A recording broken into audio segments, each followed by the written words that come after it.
Bismillahirrahmanirrahim. Hello students, how are you? I hope you are all well. I am well also. Now I am going to discuss narration. শিক্ষার্থীরা, আমরা narration সম্পর্কে একটু আগে জেনে নিই। ন্যারেশনটা কি? ন্যারেশন হচ্ছে উক্তি। সেটা হচ্ছে সরাসরি কারো কথা হুবহু তুলে ধরা, আবার সেই কথাটাকে নিজের মতো করে বলা। ন্যারেশন দুই প্রকার। There are two kinds of narration. They are direct and indirect. Direct narration হচ্ছে বক্তার কথা হুবহু তুলে ধরা, আর ইনডিরেক্ট ন্যারেশন হচ্ছে আমরা অন্যের কথা আমাদের ভাষায়, নিজের ভাষায় বলা। আমরা একটা উদাহরণ দিই, তাহলে সহজেই তোমরা বুঝবে। কামাল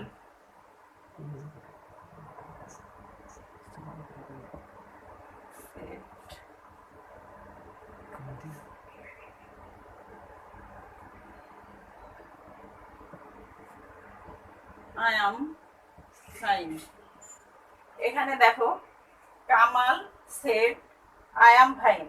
কামাল বলল যে আমি, কামাল বলল আমি ভালো আছি। এটা হলো direct narration. Indirect, Kamal said that he was fine. দেখো এখানে ইনডিরেক্ট ন্যারেশনে কামাল বলল যে হি ওয়াজ ফাইন, সে ভালো আছে। তাহলে এইটা হচ্ছে সরাসরি তার কথা, আর এইটা আবার নিজের কথা নিজের ভাষায় বলা। একটা ডিরেক্ট ন্যারেশন আর একটা হচ্ছে ইনডিরেক্ট ন্যারেশন, যেটাকে আমরা বাংলায় বলতে পারি প্রত্যক্ষ উক্তি এবং পরোক্ষ উক্তি। ন্যারেশন আমরা এক্সামে পাবো প্যাসেজ আকারেই, যেটাকে বলা হয় প্যাসেজ ন্যারেশন। প্যাসেজ ন্যারেশন করার আগে আমরা সিম্পল ন্যারেশনের কিছু রুলস জেনে নিব, তারপর আমরা মূল প্যাসেজ ন্যারেশনে যাব। তাহলে আমরা এখন দেখি ন্যারেশন আমরা কিভাবে ডিরেক্ট থেকে ইনডিরেক্ট করতে পারি। আগে আমরা জেনে নিই কোটেশনের বাইরের অংশটা, যেমন কামাল সেড, এই অংশটাকে বলা হয় রিপোর্টিং ভার্বস। কোটেশনের ভিতরের যে অংশটা,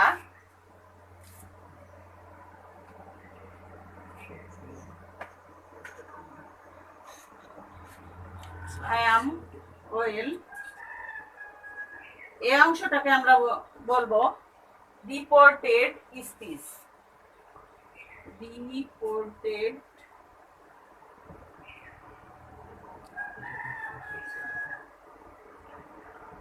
স্পিচ। এখন রিপোর্টিং ভার্ব যদি প্রেজেন্ট টেন্সে থাকে, তাহলে রিপোর্টেড স্পিচে টেন্সের কোনো পরিবর্তন হবে না। আবার রিপোর্টিং ভার্ব যদি ফিউচার অথবা প্রেজেন্ট টেন্সে থাকে, তাহলে রিপোর্টেড স্পিচের টেন্সের পরিবর্তন হবে। আমরা আবার শুনি, রিপোর্টিং ভার্ব যদি প্রেজেন্ট অথবা ফিউচার টেন্সে থাকে, তাহলে রিপোর্টেড স্পিচের টেন্সের কোনো পরিবর্তন হয় না। আর রিপোর্টিং ভার্ব যদি পাস্ট টেন্সে থাকে তাহলে রিপোর্টেড স্পিচে টেন্সে পরিবর্তন হয়। কিন্তু যদি রিপোর্টিং ভার্ব পাস্ট টেন্সে থাকে তাহলে রিপোর্টেড স্পিচের যে পরিবর্তন হয় তা আমি এখানে 4 আকারে দিয়েছি। যেমন প্রেজেন্ট ইনডিফিনিট থাকে যদি, তাহলে সেটা পরিবর্তিত হয়ে যাবে পাস্ট ইনডিফিনিটে। প্রেজেন্ট কন্টিনিউয়াস হয় past continuous. Present perfect past perfect. Present perfect continuous past perfect continuous. Past indefinite আবার হয় পাস্ট পারফেক্ট। এখানে আমরা দেখে নেব যে প্রেজেন্ট ইনডিফিনিট পাস্ট ইনডিফিনিট, আবার present continuous past continuous, present perfect past perfect, present perfect continuous past perfect continuous, আবার past indefinite ও past perfect. Past continuous পরিবর্তিত হয়ে যাবে past perfect continuous. Past perfect কোনো পরিবর্তন হবে না, পাস্ট পারফেক্ট কন্টিনিউয়াসে কোনো পরিবর্তন হবে না। আর ফিউচার টেন্সে শ্যাল উইল পরিবর্তিত হয়ে যাবে শুড বা উড। এখন ডিরেক্ট ন্যারেশন থেকে ইনডিরেক্ট করতে হলে কিছু ওয়ার্ডেরও পরিবর্তন করতে হয়। আমরা আবার একটা চার্টের মাধ্যমে ওটা দেখব। ডিরেক্ট ন্যারেশনে দিস পরিবর্তিত হয়ে ইনডিরেক্ট হয়ে যাবে দ্যাট, হেয়ার পরিবর্তিত হবে দেয়ার, this, those, come, go, ago, before, today, that day, tomorrow, the next day, yesterday, the previous day, now, then, must, had to. সেরকম লাস্ট নাইট থাকলে the previous night, last year থাকলে the previous year. এই নিয়মে ওয়ার্ডগুলো ইনডিরেক্টে পরিবর্তিত হবে। আবার আমরা যদি কখনো দেখি যে ইনডিরেক্টে এই ওয়ার্ডগুলো থাকে তাহলে কিন্তু আবার যেমন কাম থাকলে ওটা পরিবর্তিত হয়ে আর গো হয় না। এই নিয়মে আমরা ডিরেক্ট থেকে ইনডিরেক্ট করব। ন্যারেশন চেঞ্জ করতে হলে ডিরেক্ট থেকে ইনডিরেক্ট বা ইনডিরেক্ট থেকে ডিরেক্ট করতে হলে পার্সনের কিছু পরিবর্তন করতে হয়, সেটা আমরা চার্টের মাধ্যমে দেখব।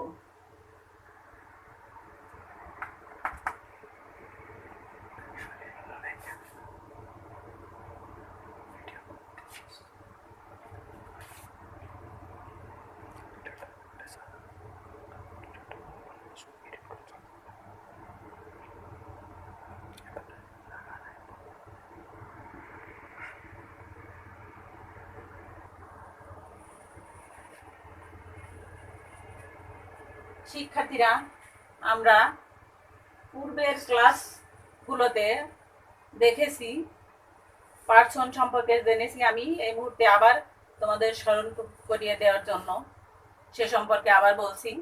পার্সন 3 প্রকার। There are 3 kinds of persons.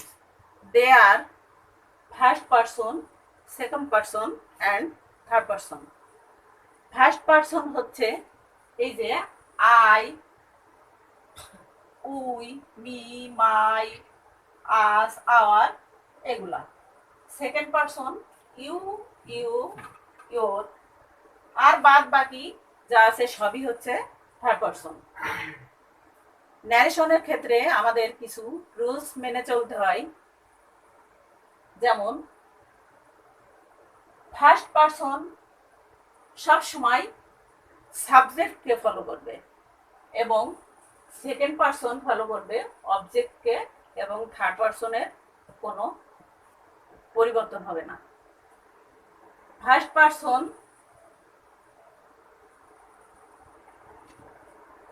I U এর কাছে গেলে সেটা ইউ হয়ে যাবে। ফার্স্ট পারসন যখন হি এর কাছে যাবে তখন সেটা হি হয়ে যাবে। ফার্স্ট পারসন শি এর কাছে গেলে সেটা শি হবে। ফার্স্ট পারসন দে এর কাছে গেলে সেটা দে হবে। আবার এটা হলো সাবজেক্টের ক্ষেত্রে। আবার অবজেক্টের ক্ষেত্রে আমরা দেখি মি যখন ইউ এর কাছে যাবে তখন সেটা হয়ে যাবে ইউ, আর মি যখন হি এর কাছে যাবে তখন সেটা হয়ে যাবে হিম। মি যখন শি এর কাছে যাবে তখন সেটা হবে হার। মি যখন দের কাছে যাবে তখন সেটা হবে দেন। তাহলে এরকম করে পজিটিভ মাই যখন ইউ এর কাছে যাবে তখন সেটা কি হবে ইউর। যখন হি এর কাছে যাবে তখন হিজ। যখন শি এর কাছে যাবে তখন হবে হার। আর দের কাছে গেলে তখন সেটা হয়ে যাবে দেয়ার। তাহলে আমরা পার্সন গুলো এই নিয়মে পরিবর্তন করব। তাহলে আমরা এতক্ষণ ন্যারেশন পরিবর্তনের রুলস গুলো দেখলাম। এখন আমরা শুরু করব অ্যাসার্টিভ সেন্টেন্সকে কিভাবে ডিরেক্ট থেকে ইনডিরেক্টে পরিবর্তন করতে হয়। অ্যাসার্টিভ সেন্টেন্সকে ডিরেক্ট থেকে ইনডিরেক্টে কিভাবে পরিবর্তন করতে হয়, এখানে আমরা রিপোর্টিং ভার্ব হেড স্থানে টোল্ড ব্যবহার করতে পারি। আর যদি হেড রাখি তাহলে অবশ্যই অবজেক্টের ক্ষেত্রে টু থাকবে এবং কমা কোটেশন তুলে দিয়ে আমরা দ্যাট এর ব্যবহার করব। কমা কোটেশন তুলে দিয়ে আমরা কি ব্যবহার করব? দ্যাট। আর সেড স্থানে যদি পরিবর্তন করি তাহলে টোল্ড। যদি অবজেক্ট থাকে সেড রেখে দিই তাহলে অবশ্যই টু থাকতে হবে। এখন আমরা উদাহরণের মাধ্যমে দেখব যে কিভাবে আমরা অ্যাসার্টিভ সেন্টেন্স ডিরেক্ট থেকে ইনডিরেক্টে পরিবর্তন করি বা করতে পারি।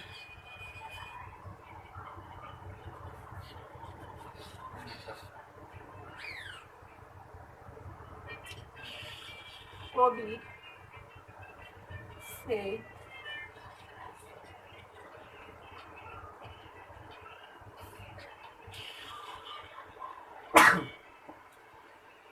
to him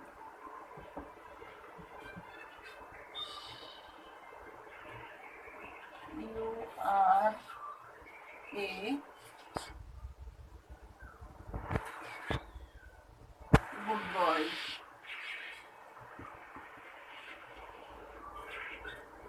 আমরা পূর্বেই শিখেছি যে কোটেশনের বাইরের অংশ এটা হচ্ছে রিপোর্টিং ভার্ব আর ভিতরের অংশটা হচ্ছে রিপোর্টেড স্পিচ।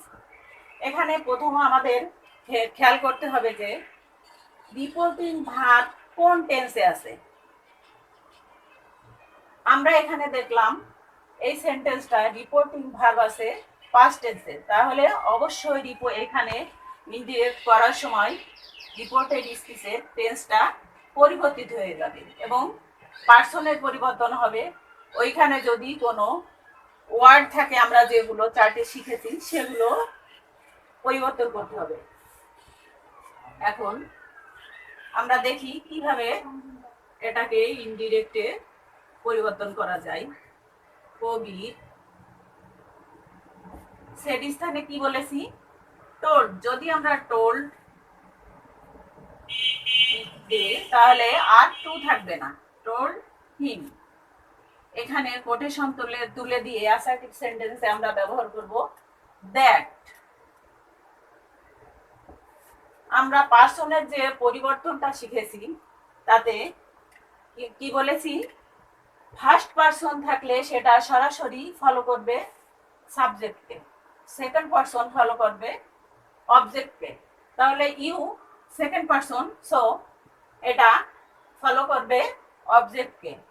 ইউ অবজেক্ট হিমের কাছে যে হিমের সাবজেক্ট হি, আমরা এখানে বসালাম হি। এইখানে এটা আর প্রেজেন্ট টেন্সে আছে, প্রেজেন্ট ইনডিফিনিট টেন্সে আছে, তাহলে আর এখানে হয়ে যাবে ওয়াজ। হি ওয়াজ এ গুড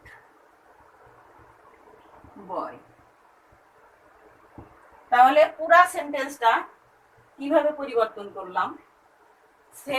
কবি টোল্ড হিম কোটেশন তুলে দিয়ে দ্যাট, দ্যাটের পরে সাবজেক্ট ইউ, হিমকে অবজেক্টকে ফলো করলো, তাহলে হিম হয়ে গেল হি এবং আর হলো ওয়াজ, বাকিটা এ গুড বাই। এভাবে আমরা সেন্টেন্সটা কমপ্লিট করলাম। এখন একই সেন্টেন্স আমরা ফিউচার এবং প্রেজেন্ট টেন্স রিপোর্টিং ভার্ব হলে দেখব কিভাবে পরিবর্তন করতে হয়। এখানে যদি আমরা বলি কবির সেলস,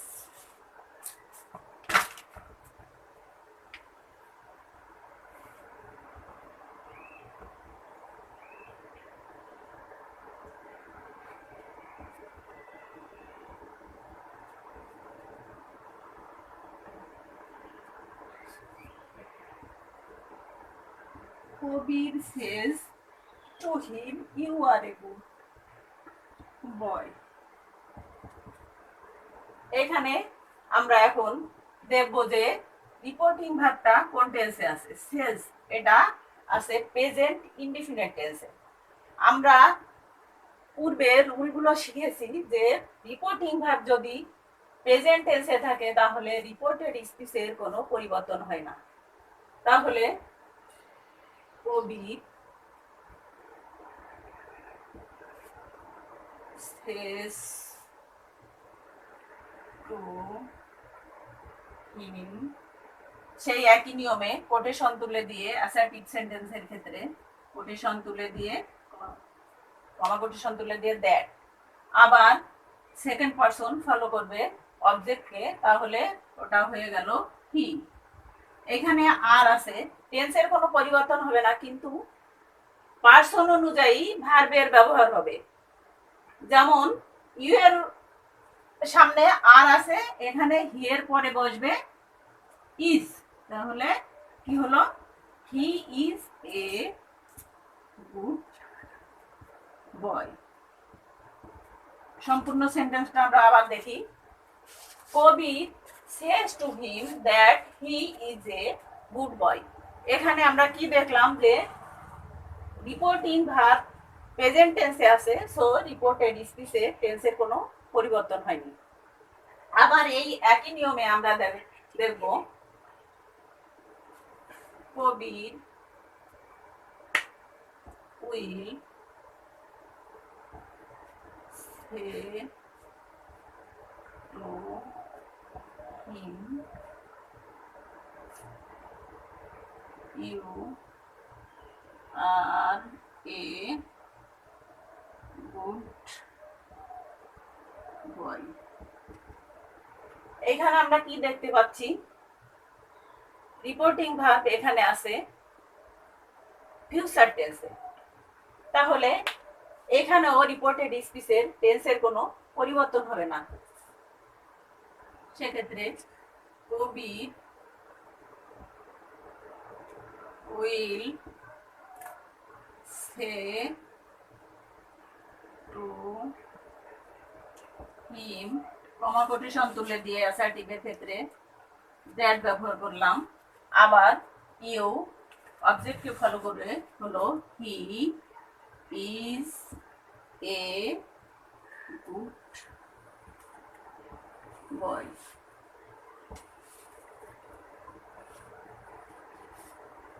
কিছু উদাহরণ দেখব।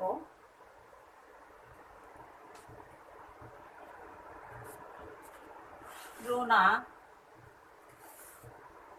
said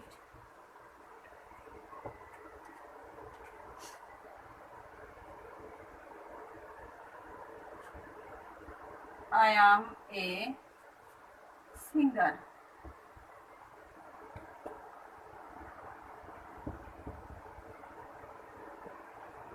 আমরা জানি রিপোর্টিং ভার্ব পাস্ট টেন্সে থাকলে রিপোর্টেড স্পিচে টেন্সের পরিবর্তন হয়।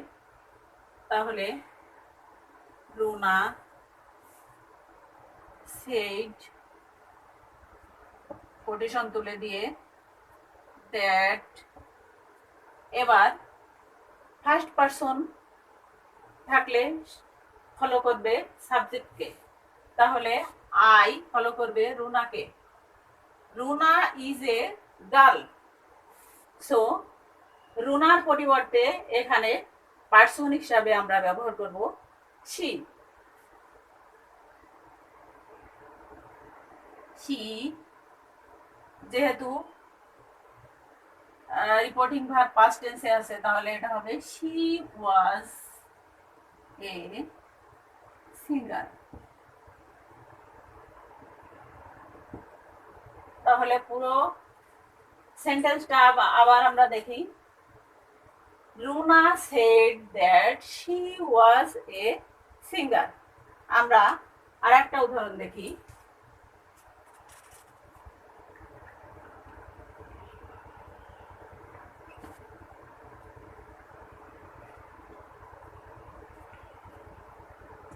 Kamal said to his mother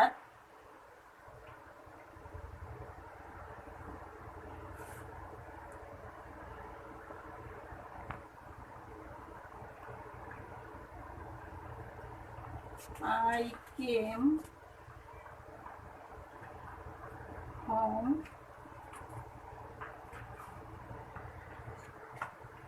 last night.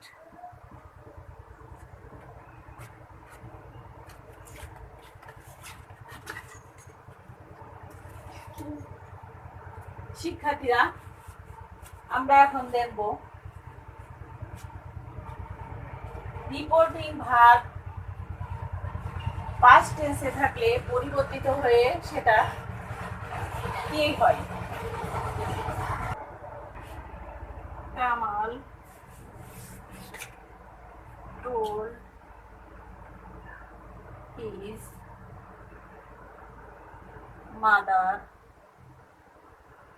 Quotation তুলে দিয়ে দ্যাট, আমরা জানি ফার্স্ট পারসন ফলো করে সাবজেক্টকে, তাহলে আই কামাল, কামালের কাছে গিয়ে, Kamal is a boy, so এখানে পারসন হিসাবে আসবে মি।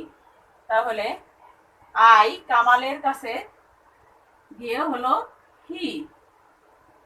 এখন আমরা দেখব যে এটা কোন টেন্সে আছে। কেম আমরা দেখতে পাচ্ছি এটা আছে পাস্ট ইনডিফিনিট টেন্সে।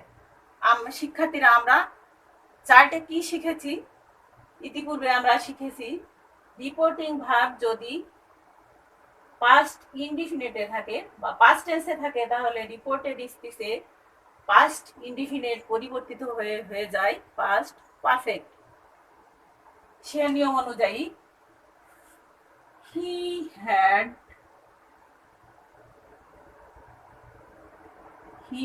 had come, এই যে আমি চার্টে দিয়ে দিয়েছিলাম কিছু ওয়ার্ড পরিবর্তিত হবে, সেক্ষেত্রে লাস্ট নাইট হয়ে যাবে the previous night, the previous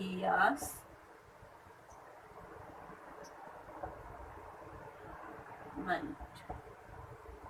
তাহলে আমরা দেখলাম যে পুরা সেন্টেন্সটা আবার দেখে নিই। Kamal told his mother, comma quotation তুলে দিয়ে দ্যাট, ফার্স্ট পারসন আই, সাবজেক্টকে ফলো করে হলো হি, এবং ওটা যেহেতু আছে পাস্ট ইনডিফিনিটে, তাহলে ওটা পরিবর্তিত হয়ে যাবে পাস্ট পারফেক্টে। সে অনুযায়ী he had come the previous night. Kamal told his mother that he had come the previous night. সেন্টেন্সের আরো কিছু উদাহরণ ফলো করব।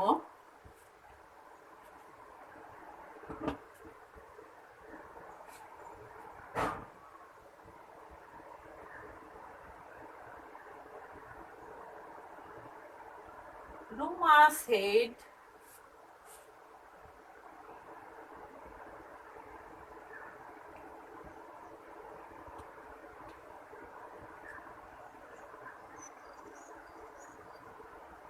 I am eating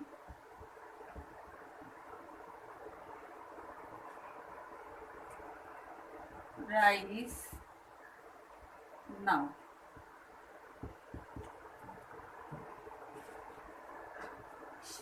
সেই নিয়ম অনুযায়ী রুমা said কোটেশন তুলে দিয়ে দ্যাট ফার্স্ট পারসন সাবজেক্টকে ফলো করবে। রুমা হয়ে গেল শি,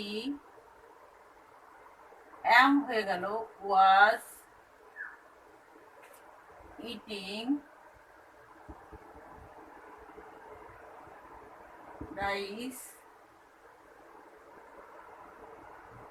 এখন আমরা চার্টে কি দেখেছি, নাও পরিবর্তিত হয়ে হয়ে যাবে দেন। তাহলে আমরা এখানে ব্যবহার করব দেন। পুরা সেন্টেন্সটা হলো Ruma said that she was eating rice then. শিক্ষার্থীরা, এতক্ষণ আমরা দেখলাম ন্যারেশন কি। ন্যারেশন নামটা শুনলেই আমরা ভয় পাই, আসলে ভয় পাওয়ার কিছু নেই। আমরা যদি সুন্দরভাবে ক্লাসগুলো ফলো করি তাহলে অবশ্যই আমরা ভালোভাবে শিখতে পারবো এবং এক্সামে ভালো করতে পারবো। এখন তোমরা বাড়িতে বসে আছো, বাড়িতে বসে অবশ্যই ক্লাসগুলো ফলো করবে, সুন্দরভাবে দেখবে, বারবার দেখবে এবং নিজেরা চেষ্টা করবে। আর আমরা কোভিড-19 জন্য বর্তমানে এক ক্রান্তিকাল পার করছি। সবাই আল্লাহর কাছে দোয়া চাইবে যেন খুব শীঘ্রই আমরা আবার ক্লাসে ফিরে আসতে পারি এবং ভালো থেকে স্বাস্থ্যবিধি মেনে পুনরায় পড়াশোনা শুরু করতে পারি। আমরা ন্যারেশনের বাকি অংশ, বাকি সেন্টেন্সগুলো পরবর্তী ক্লাসে আবার দেখব। সবাই ভালো থাকবে, সবাই ভালো থেকো, আমার জন্য দোয়া করবে। সবাইকে ধন্যবাদ জানিয়ে আজকের মতো আমি আমার ক্লাস এখানে শেষ করছি।